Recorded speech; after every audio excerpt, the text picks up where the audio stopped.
આજે ગીતાજીનો શ્લોક જણાવ્યો છે 12મા અધ્યાયનો. પહેલા આપણે શ્લોક બોલતા પહેલા આપણે ગણપતિ દાદાને નમન કરીએ. વક્રતુંડ મહાકાય સૂર્યકોટિ સમપ્રભ નિર્વિઘ્नं કુરુ મે દેવ સર્વકાર્યેષુ સર્વદા. હવે આપણે 12મા અધ્યાયનો પહેલો શ્લોક બોલીએ.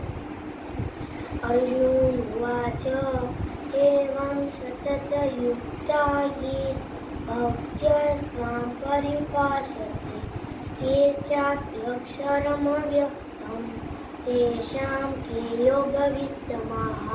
श्रीभगवान् उवाच मय्यावेश्य मनो ये मां नित्ययुक्ता उपासते श्रद्धया परयोपेतासते मे युक्ततमा मताः.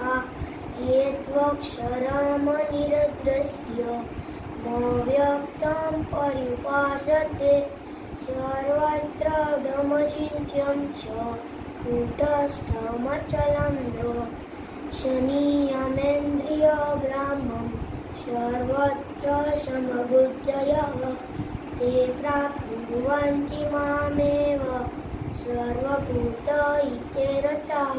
जय द्वारकाधीश, जय मुरलीधर अस्तु.